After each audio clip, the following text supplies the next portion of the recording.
फेयन वांगफू के पिछवाड़े में बने शांत छोटे मंडप में 4 लोग आपस में बातें कर रहे थे और हंस रहे थे।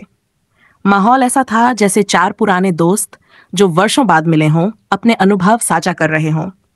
उनकी हंसी में आत्मीयता झलक रही थी और हर बात सहजता और स्वतंत्रता से हो रही थी।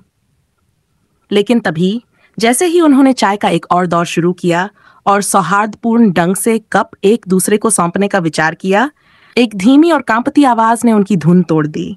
चचेरा भाई, चचेरा भाई। चारों के हाथ रुक गए, कप वहीं ठहर गए और उनकी निगाहें तुरंत आंगन के गेट की ओर मुड़ीं। वहां एक छोटी सी लड़की खड़ी थी। उसने हल्के से कांपते हुए अपनी आंखों से कुछ अनकहा व्यक्त किया। यह शांगुआन किंगयान थी।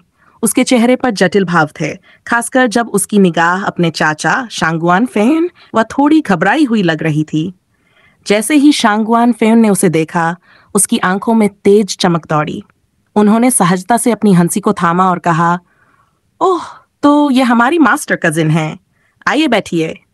उन्होंने पास की कुर्सी की ओर इशारा किया और धीरे से कहा, हम बस अभी लिंग भाई के साथ कुछ दिलचस्प बातें कर रहे थे। अगर आप चाहें तो हमारे साथ जुड़ें। हालांकि शांगुआन किंगयान अपनी जगह पर स्थिर खड़ी रही। वह असमंजस में थी। पहली बार उसे अपने चाचा के इतने करीब आकर अपने जासूस होने खोने का भान हुआ था। वह आत्मविश्वास से आई थी, लेकिन अब चाचा की सदी हुई निगाहों ने उसकी नर्वसनेस को उजागर कर दिया। शांगुआन फेन और उसके साथियों ने उसकी मनस्थिति को तुरंत भांप लिया। उन्होंने एक दूसरे की ओर देखा और हल्की मुस्कान साझा की, जैसे कि वे सब कुछ समझ गए हों। शांगुआन फेन ने हल्की सी हंसी के साथ कहा, क्या बात है यानर, तुम्हारा चेहरा इतना गंभीर क्यों है? क्या कोई पुरानी परेशानी तुम्हें सता रही है? शांगुआन किंगयान को समझ नहीं आ रहा था कि वह क्या जवाब दे। उसकी चुप्पी और चेहरे पर आते पसीने ने उसकी घबराहट को और स्पष्ट कर दिया। चारों लोगों की आंखों में एक खेल की सी चमक थी, जैसे बिल्ली चूहे से खेल रही हो। उस पल वातावरण में निहित तनाव और खेल का रंग दोनों बिखर रहे थे। अचानक चुओ फैन अपनी जगह से उठ खड़ा हुआ। उसकी चाल में एक सहज आत्मविश्वास था, लेकिन उसकी आंखों में हल्की चिंता झलक रही थी। वह धीरे धीरे शांगुआन किंगयान के पास गया और उसके कंधे पर हल्का हाथ रखकर उसे अपनी सुरक्षा का आश्वासन दिया। शांगुआन, जो अब तक घबराई हुई थी, उसकी ओर देखते हुए पलकें झपकाने लगी। जुओ फैन ने अपनी आंखों से एक इशारा किया, जिसे वह तुरंत समझ गई। उसने सिर झुकाया और धीरे से कहा, हाँ चचेरे भाई, मेरा स्वास्थ्य सही नहीं है। मुझे लगता है कि अब मुझे वापस जाना चाहिए। क्या आप मेरी मदद करेंगे?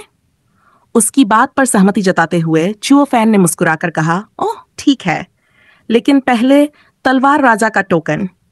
शांगुआन ने झिझकते हुए अपनी जेब से टोकन निकाला और उसे जुओ फैन को सौंप दिया। ये लीजिए। बहुत बढ़िया। उसने सिर हिलाया और तुरंत अपने चेहरे पर एक विनम्र मुस्कान लाते हुए बाकी तीनों की ओर बढ़ा। झुकते हुए उसने कहा, मुझे खेद है, मेरी बहन का स्वास्थ्य थोड़ा कमजोर है। बचपन से ही उसकी स्थिति नाजुक रही है। अब मुझे उसे आराम करने ले जाना होगा। कृपया क्षमा करें। डैन किंगशेंग ने इस पर सिर हिलाया और हल्के से कहा, कोई बात नहीं।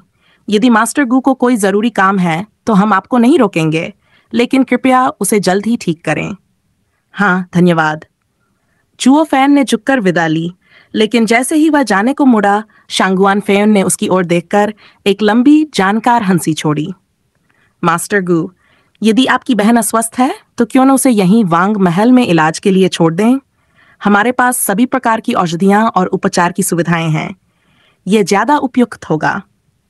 इस अचानक प्रस्ताव पर जुओ फैन का दिल तेजी से धड़कने लगा, लेकिन उसने खुद को संयमित रखा। हल्के से हंसते हुए उसने कहा, आपकी दयालुता का आभार, लेकिन डैनमारू के जटिल उपचार की प्रक्रिया लंबी है। इसे घर पर ही करना बेहतर होगा, इसलिए हमें जल्द से जल्द निकलना चाहिए ताकि किसी भी चूक से बचा जा सके।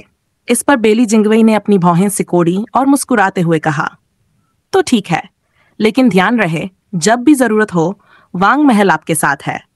हम भी अगले 3 से 5 दिनों में शाही राजधानी पहुंचने वाले हैं, खासतौर पर उस रामबाण औषधि को साथ लेकर जो जीवन रक्षक मानी जाती है। जुओ फैन मुस्कुराते हुए उनके शब्दों को सुनता रहा। फिर उसने विनम्रता से सिर हिलाया और शांगुआन किंगयान के साथ वहां से चला गया। जैसे ही उनकी परछाइयां आंगन से बाहर गायब हुई, डैन किंगशेंग ने गंभीरता से शांगुआन फेन और बेली जिंगवेई की ओर देखा। यह मास्टर गू, उसकी बातों में कुछ अस्वाभाविकता थी। क्या आपको नहीं लगा कि सब कुछ इतना सीधा नहीं था? शांगुआन फेयुन ने इस पर जोर से हंसते हुए कहा, स्वाभाविक। वो दोनों जो नए हैं और जासूसी करने आए हैं हमारे सामने बिल्कुल सहज नहीं हो सकते। घबराहट में की गई गलतियां स्वाभाविक हैं, लेकिन हाँ, यह खेल मजेदार था। डैन किंगशेंग ने हैरानी जताते हुए पूछा, जासूस? आप कहना चाहते हैं कि वे दोनों? हाँ, शायद ड्रैगन तलवार राजा ने यह अच्छा नाटक मिस कर दिया, लेकिन अब उन्हें समझने में देर नहीं होगी। ये शांगुआन फेयुन ने आत्मविश्वास से कहा। उसकी मुस्कान में एक गहरा अर्थ छिपा था। मुंह के कोने पर हल्की मुस्कान तैरते हुए बेली जिंगवेई की आंखों में एक तीखी और समझदार चमक उभरी। उसने धीमे स्वर में कहा, हमने अभी एक जासूस को पकड़ लिया है और उसने कबूल कर लिया है कि उनके समूह में 2 लोग हैं। शांगुआन परिवार ने बड़ी ही सावधानी से हमें मात देने के लिए 2 जासूस भेजे, एक उजाला और एक अंधेरा, एक ऊंचा और एक नीचा। लेकिन उनकी विडंबना देखिए, खुद जासूसों को नहीं पता कि कौन उजाले में है और कौन अंधेरे में, कौन ऊंचा है और कौन नीचा। ये दोहरी चाल उनके खिलाफ ही चली और हम उनकी हर चाल पकड़ चुके हैं। यह कहते हुए बेली जिंगवेई जोर से हंस पड़ा। उसकी आवाज में जीत और मजाक का हल्का सुर झलक रहा था।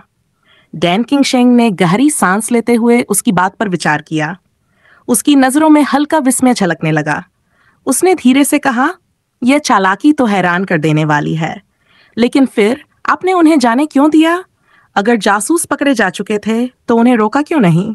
इस सवाल पर बेली जिंगवेई हल्का सा मुस्कराया, जैसे यह प्रश्न उसे अपेक्षित था। उसने उत्तर दिया, देखिए, एंशिएंट मास्टर असल में गजब की प्रतिभा है। ऐसा एल्केमी विज़र्ड दुनिया में दुर्लभ है। अगर वह मर गया तो यह हमारे लिए एक बड़ी क्षति होगी।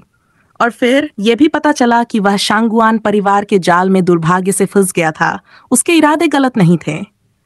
अगर हम उसे अपने पक्ष में कर सकें तो यह साम्राज्य के लिए फायदेमंद होगा। उसे पूरी तरह खोने का कोई मतलब नहीं बनता। डैन किंगशेंग ने सिर हिलाते हुए सहमति दी, लेकिन उसकी आंखों में हल्की उलझन थी। तो फिर आपने उसे अपने पक्ष में शामिल करने का सीधा प्रयास क्यों नहीं किया? यह तो सबसे सरल रास्ता होता। इस पर शांगुआन फेन ने हंसी में सिर झटका और कहा, अगर आप इतनी जल्दी उसे अपने पाले में खींचने की कोशिश करेंगे तो वह कभी पूरी तरह से आपका नहीं होगा। डैन किंगशेंग थोड़ी उलझन में दिखाई दिया। आपका मतलब? बेली जिंगवेई ने नाक को हल्के से सहलाते हुए एक धीमी लेकिन दृढ़ आवाज में समझाया, हम जो कर रहे हैं वह बस एक चाल है। हम चाहते हैं कि एंशिएंट मास्टर खुद को जाल में फंसता महसूस करे।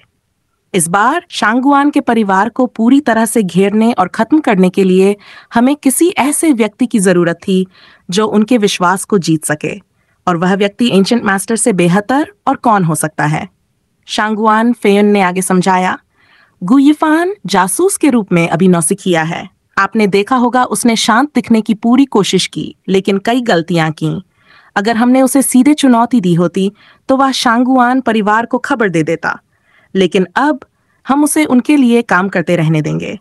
वह हमारे झूठे संदेशों को सच मानकर आगे बढ़ाएगा और शांगुआन परिवार भी इन्हीं संदेशों पर विश्वास करेगा।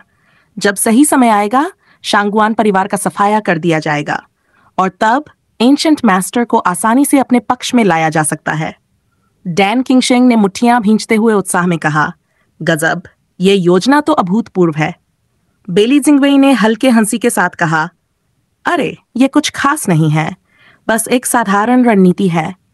डैन किंगशेंग ने उसकी ओर देखा और उसकी बातों पर गहराई से विचार करते हुए क्षण भर के लिए मौन हो गया। बूढ़े डैन किंगशेंग ने एक गहरी सांस ली और अपनी धीमी लेकिन स्थिर आवाज में बेली जिंगवेई की ओर देखते हुए मुस्कुराया। उसकी मुस्कान में हल्का व्यंग्य छिपा था।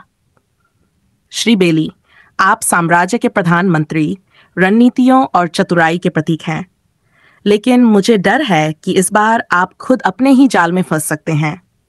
जिस बच्चे को आप साधारण मोहरा मान रहे हैं वह एक ऐसा नन्हा राक्षस है जिसकी चालें शायद आपकी सबसे बेहतरीन योजनाओं से भी आगे निकल जाएं। दूसरी ओर महल से बाहर निकलते हुए चुओफैन और शांगुआन किंगयान एंशिएंट हाउस की ओर बढ़ रहे थे। उनके चेहरे पर न केवल एक गहरी गंभीरता थी, बल्कि उनके शरीर भी हल्के से कांप रहे थे। चुओफैन ने चुप्पी तोड़ते हुए पूछा, क्या तुम घबरा रही हो? शांगुआन किंगयान ने तुरंत जवाब दिया, थोड़ा। और तुम? मैं भी। जुओफैन ने अपनी आवाज को दबाते हुए कहा। दोनों ने एक दूसरे का हाथ मजबूती से पकड़ लिया। उनके कंपन एक दूसरे की बेचैनी को महसूस कर रहे थे, लेकिन जुओ फैन ने अपने चेहरे पर घबराहट छिपाने की पूरी कोशिश की, जबकि शांगवान किंगयान की बेचैनी साफ दिखाई दे रही थी। थोड़ा आगे बढ़ने के बाद जब जुओ फैन ने देखा कि कोई पीछा नहीं कर रहा है, तो उसने हल्की राहत की सांस ली। उसने शांगुआन का हाथ कसकर पकड़ लिया और उसे सांत्वना देने की कोशिश करते हुए कहा, डरने की जरूरत नहीं है, उन्होंने हम पर शक नहीं किया है। शांगुआन किंगयान ने पीछे मुड़कर देखा और फिर हकलाते हुए कहा, लेकिन मुझे अभी भी डर लग रहा है। जुओ फैन ने अपनी आंखें घुमाई और असहायता से कहा, तुम इतनी डरपोक क्यों हो? आखिरकार वह तुम्हारे ही चाचा हैं। मैं बाहरी लोगों से नहीं डरता और तुम अपने ही परिवार के व्यक्ति से डर रही हो।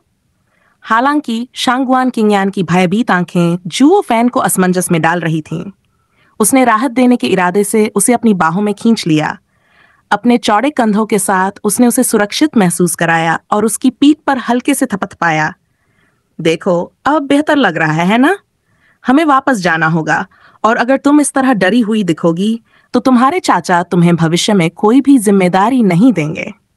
जुओ फैन ने उसे इस तरह शांत करने की कोशिश की, लेकिन यह सिर्फ एक भाई की तरह उसकी देखभाल नहीं थी। वह जानता था कि अगर शांगुआन किंगयान का डर शांगुआन फेक्सियोंग तक पहुंच गया तो उनकी योजना असफल हो सकती थी। जुओ फैन ने अपने विचारों को गहराई से समझा। अगर मैं उनकी योजनाओं में छोटे दोषों का नाटक करता हूं तो वे मुझ पर पूरी तरह भरोसा कर लेंगे, लेकिन अगर यह लड़की डर के कारण फिसल गई तो सब कुछ खतरे में पड़ सकता है। उसकी चालों में सिर्फ अपने साथियों की सुरक्षा नहीं थी, बल्कि बेली जिंगवेई की बड़ी योजना को सही दिशा देने की समझ भी थी। उसे पता था कि इस पूरी योजना को परिपूर्ण बनाने के लिए हर कदम सावधानी से रखना होगा। इस पल में जुओ फैन का धैर्य और उसकी रणनीति एक बार फिर उसे उस खेल में विजेता बनाने की ओर बढ़ा रही थी। जुओ फैन का चेहरा गंभीर था, लेकिन उसकी आंखों में हल्की झिझक छिपी थी। वह जानता था कि वह एक पतले धागे पर चल रहा है जो दोनों ओर के विस्फोटकों को आपस में जोड़ता है। हर कदम सावधानी से रखना जरूरी था ताकि दोनों तरफ का संतुलन बिगड़ न जाए। अपनी योजना को सफलतापूर्वक लागू करने के लिए उसने हर उस संभावना को मिटाने का प्रण किया जो इस संतुलन को बिगाड़ सकती थी। हालांकि शांगुआन किंगयान को जुओ फैन के दिमाग में चल रही इन गहरी चालों का कोई अंदाजा नहीं था। जब उसने खुद को उसकी बाहों में पाया, अपने कंधों की चौड़ाई और उसकी पीठ की गर्मजोशी महसूस की, तो उसका दिल अजीब सी भावनाओं से भर गया। अचानक उसके गालों पर एक हल्की गुलाबी चमक आ गई। लेकिन हैरानी की बात यह थी कि उसे यह एहसास बुरा नहीं लगा। उसकी हथेलियां, जो पहले सहमे हुए थीं, अनजाने में जुओ फैन की चौड़ी पीठ पर ठहर गईं। जुओ फैन का शरीर इस अनपेक्षित पल के कारण अकड़ गया। उसकी आंखों में हल्की बेचैनी तैरने लगी और उसने अपनी पीठ थपथपाना अचानक बंद कर दिया। उसके दिल में असमंजस था। यह लड़की क्या कर रही है? क्या वह लाओ चू का फायदा उठाने की कोशिश कर रही है? मैं तो उसे सिर्फ दिलासा दे रहा था और उसने इसे गलत समझ लिया। यह तो उल्टा हो गया। शुक्र है ये सारे विचार उसके मन में ही रहे। अगर शांगुआन किंगयान को यह पता चल जाता तो शायद वह शर्म से पानी पानी हो जाती। शांगुआन किंगयान ने धीरे धीरे अपने हाथ पीछे खींच लिए और हल्के से मुस्कुराते हुए कहा, धन्यवाद, अब मैं बेहतर महसूस कर रही हूं। जुओ फैन ने भी राहत की सांस ली और हंसते हुए जवाब दिया, यह अच्छा है। मैं आमतौर पर अपने छोटे भाई को इसी तरह शांत करता हूं। लगता है कि यह तरीका तुम्हारे लिए भी कारगर है। उन्होंने अपनी चाल फिर से शुरू की, लेकिन शांगुआन किंगयान का मन अभी भी जुओ फैन की ओर खिंचाव महसूस कर रहा था। कुछ देर बाद उसने धीमी आवाज में पूछा, जुओ फैन, जब तुमने उन 3 बड़े आदमियों के सामने खड़े होकर इतनी शांति से बात की तो क्या तुम्हें डर नहीं लगा? जुओ फैन ने उसकी ओर देखा और हल्के से हंसते हुए कहा, डर क्यों नहीं लगा, लेकिन मैंने इसे छुपा दिया। फिर उसने गहरी आवाज में जोड़ा, मेरे गुरु ने एक बार कहा था कि इस दुनिया में हर किसी का अपना तरीका होता है जीवित रहने का। मैं कोई बड़ा आदमी नहीं हूं, लेकिन मैंने जीने का तरीका सीख लिया है। यहां तक कि अगर मेरी हालत चींटी जैसी हो तो भी मैं अपना सिर झुकाकर जीने में हिचकिचाता नहीं। वह थोड़ा रुका, फिर जानबूझकर अपना चेहरा शांगुआन किंगयान के सामने बढ़ाते हुए मजाक में बोला, देखो, मेरा चेहरा तो दीवार से भी मोटा है। चाहो तो छू कर देख लो। शांगुआन किंगयान उसकी बात सुनकर हंस पड़ी। उसने हल्के से उसके मजाक को दूर किया, लेकिन उसके दिल में जुओ फैन के लिए नई भावनाएं उमड़ने लगीं। उसने धीरे से कहा, तुम कोई छोटे आदमी नहीं हो जुओ फैन, तुम 11वें स्तर के अल्केमिस्ट हो, और यह बात कमाल की है। अगर डैन किंग सम्मेलन नहीं होता तो मुझे कभी पता नहीं चलता कि तुम कितने काबिल हो। जुओ फैन ने हल्की मुस्कान के साथ जवाब दिया, काबिलियत से क्या होता है, इस दुनिया में ताकत ही सब कुछ है। अल्केमी चाहे कितनी भी मजबूत हो, यह सिर्फ ताकतवर लोगों की सेवा करने के लिए है। मैं तो एक मामूली इंसान हूं और यह मानने में मुझे कोई शर्म नहीं। उसकी कड़वी मुस्कान ने शांगुआन किंगयान के दिल को छू लिया। उसके भीतर अजीब सी दया और प्रशंसा का भाव जागा। वह महसूस कर रही थी कि जुओ फैन की साधारण दिखने वाली यह छवि उसके जीवन के संघर्षों और दृढ़ता का प्रतीक है। जुओ फैन की विनम्रता और ताकत के प्रति उसका आकर्षण गहराता जा रहा था। उसने सोचा, यह आदमी सच में साधारण नहीं है। उसकी मेहनत और जुझारूपन उसे बाकियों से अलग बनाते हैं। जुओ फैन की मुस्कान भले ही हल्की और मजाकिया लग रही हो, लेकिन उसके हर शब्द और हर हरकत के पीछे एक गहरी समझदारी और योजना छिपी थी। उसका हर कदम उसी उद्देश्य को साधने के लिए था, अपने बेटे के साथ सुरक्षित रहना। शांगुआन किंगयान को यह सब गहराई से महसूस हो रहा था। उसकी नजर जुओ फैन पर थी, एक ऐसा व्यक्ति जो 9 स्वॉर्ड किंग्स जैसे शक्तिशाली स्वामियों के सामने भी शांत और दृढ़ बना रहता है, जो कठिनाइयों में भी अपनी जीवन शक्ति तलाशता है। उसने सोचा, यह आदमी असाधारण है। उसकी संघर्ष की भावना और दृढ़ संकल्प उसकी सबसे बड़ी ताकत है। लेकिन जुओ फैन के लिए यह बस एक और दिन था, एक और कोशिश। वह दुनिया के एंजेल या कुलीन वर्ग का हिस्सा था, जिसने जीवन में सभी प्रकार के स्वामियों को देखा था। वह पीछे मुड़कर देखने वालों की परवाह नहीं करता था, और फिर भी उसकी आंखों में एक गहरी चमक थी। वह उस क्योंगलो यूयू के बारे में सोच रहा था जिसने उसे प्रेरित किया था। उसकी आकांक्षाएं सांसारिक प्रसिद्धि या भाग्य तक सीमित नहीं थीं। वह केवल शीर्ष पर वापस लौटना चाहता था। जैसे ही वे दोनों निवास के पास पहुंचे, शांगुआन किंगयान ने परिचित द्वार को देखा। उसके दिल में एक अनजानी उदासी ने जन्म लिया। समय इतनी जल्दी क्यों बीत गया? इस व्यक्ति के साथ बिताने का समय इतना छोटा क्यों था? हालांकि जुओ फैन को इस बात का आभास नहीं हुआ। उसने दरवाजे पर दस्तक देने के लिए हाथ उठाया, लेकिन तभी शांगुआन किंगयान ने हल्के से कहा, रुको। जुओ फैन ने चौंक कर पीछे मुड़कर देखा। उसकी आंखों में सवाल था, क्या हुआ? शांगुआन किंगयान कुछ देर सोचती रही और फिर साहस बटोरते हुए बोली, वह छोटी सांजी की माँ, क्या वह सच में जिंदा है? जुओ फैन के चेहरे पर हल्की बेचैनी छा गई। उसने गहरी सांस ली और सिर हिला दिया। शांगुआन किंगयान ने थोड़ा रुककर फिर पूछा, तो क्या तुम उससे प्यार करते हो? इस सवाल पर जुओ फैन के चेहरे पर हल्की कशमकश दिखी। उसकी पलकें कांप गई और फिर उसने धीरे से सिर झुका दिया।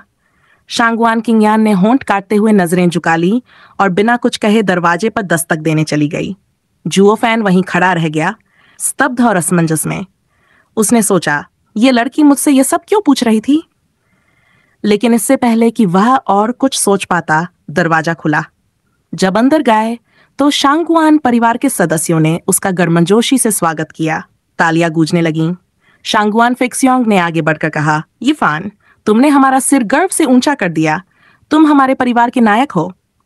जुओ फैन ने यह सब सुना और हल्की मुस्कान के साथ सिर झुका लिया, लेकिन उसकी आंखों में अभी भी वह संकल्प साफ दिख रहा था। यह बस शुरुआत है। मुझे अभी और ऊंचा उठना है।